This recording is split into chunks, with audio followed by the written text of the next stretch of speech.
Part two. I don't know where it stopped off at. So basically, I was walking around Griffin the whole night, and Mac came and got me, took me to his house, called a babysitter. She called the police, told him he threatened me, which he did, and that he been hitting me for years. Problem is, he ain't hit me that night, so the police did not care. And I went to her house, me, the baby, little man. We finally found little man. We got him. We went over his auntie house, got little man. We went to her house. I went back to my house. We got a few things of mine. We went to her house. Okay, I stayed with her for a few days. I didn't like staying with her, but it was just something until everything passed over. Problem is, she's the cousin of a coworker that I used to work with. So all this stuff, all this drama is getting back to my job. Plus, my ex had a cousin that worked there too. So the cold quit version was getting to my job. I went to work like one more day after, and I didn't go back. I went out on a leave of absence because I couldn't stand the drama, I couldn't stand the rumors, I couldn't stand the gossip. I don't like too many folks being up in my life. And I stayed with the babysitter for 3 days. Now it's time to go home. Cause Chicken Head said that he moved out. Now, what you don't know is I needed money to live off of while I'm not working. So I went and took all the money out of the joint account plus my account. That I should have not done either, because my ex hit me up. He wants his portion back. And I was not giving it to him back because you ain't worked in 2 years. So how you get money in the account? And basically he threw out everything that I owned. Everything basically except for some clothes and my poetry. I don't have no more ROTC pictures from my 3 years in high school, but I do have my poetry collection. I do have my 14 years of poetry, so I am grateful to him for that. Also, while I was gone 3 days, he literally destroyed the house. I mean, he knocked over dressers, beds. When he moved out, He took my washer, my dryer, stuff that I paid for. He took the TVs, he took the Xbox, he took basically anything of value with him. So it's time to go home from the babysitter. She thought that I was going back to be with him. I was going back because I'm tired of living with her and he ain't gonna be there. She didn't like that, so she told me if I went back home, she gonna call defects. Yeah. So she took me home and I saw the mess. But my child was hungry, so we walked up the street 15 minutes to KFC and got him some little snack or some fries, something to drink. That way he can be eating while I am cleaning up this mess. Problem is,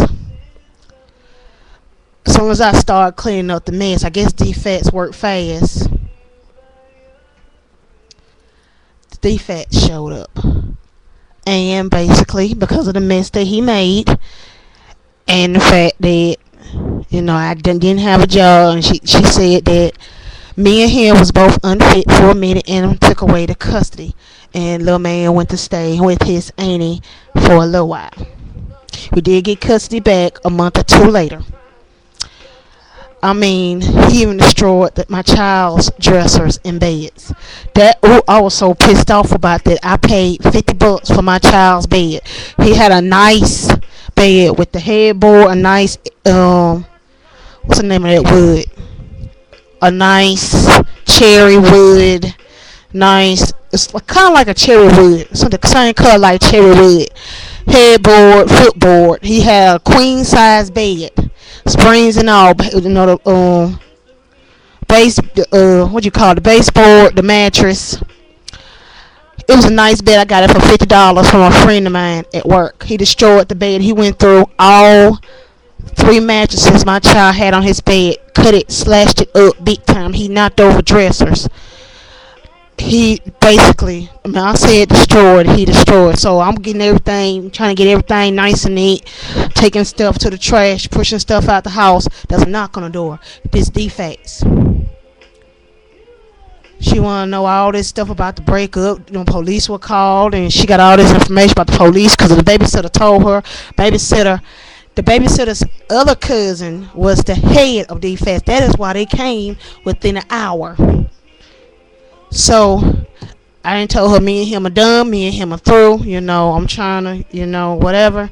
Then he shows up, oh, we ain't broken up, she just talking stuff. No, bitch, we broken up. He got a look, so DFAS got my child, she left, everybody left. He's in the house, I'm in the house, we arguing, we fighting. He left for good. He asked me that we want to get back together, but I don't want to stay fucking these other men. I'm a hoe, I'm a slut, I'm a tramp. I told him goodbye. He walked out. I slammed the door behind him and finished cleaning up the mess.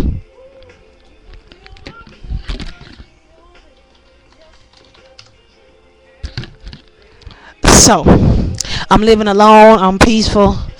I gotta go. I basically had to start over.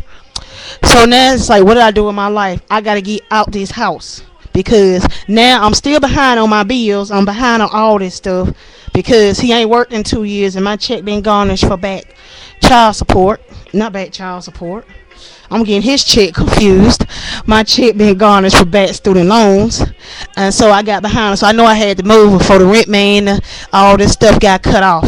Luckily, the lights and stuff stayed on, water stayed on until I finally moved. Babysitter started stopping by. The one who called defects on me, she going through my mail, saying what I'm behind on. She done picked my lock, walking in the house while I'm sleeping and stuff. So I had to come up with a new security system. I had to push all the furniture that was on, all the furniture behind the front door. I got something behind the children room door because of the broken window. So, I'm like, okay.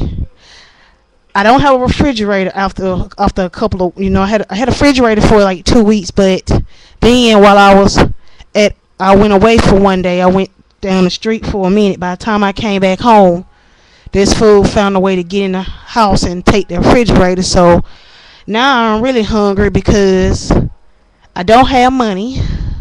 I don't have a way to buy food. I don't have nothing.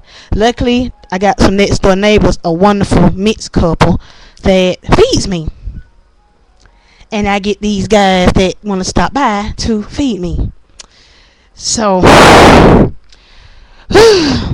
that is the brief synopsis of everything I wanted to get it out. I mean, cheating is not exactly the best route to go if you want to get out of a marriage. I finally did get to Atlanta. A friend of mine from school, Cindy, Corey, Justin, what is that boy name? Jared, all my friends from school, the ones, that was there for me the whole time, knew about all this stuff.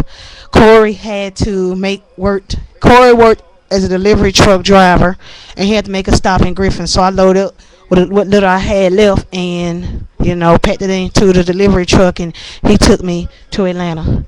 And that started my new life. And the first thing I did once I got back in school is to first thing I did when I got back to Atlanta is to get back in school. And I don't condone cheating. Like I said, cheating is not the way to go. If you must be a little bit more discreet. Don't tell nobody what you're doing. Learn who to trust and who not to trust. A fuck is just a fuck. Stuff like this happens. Now, moved to Atlanta, got pregnant. That's when I started something. I got herpes. He hit me twice after we broke up. After that, it's like, I don't want you. I don't want shit to do with you. We ain't going that route. He still, I still don't want to be around him, but I know I have to because of the child. And he still, every now and then, sends me a threat or something. And I got to learn to be strong and, learn, that First of all, I should have not got married at 19. There was a lot of signs that I should have not have gotten married that early. Lots of signs. He told me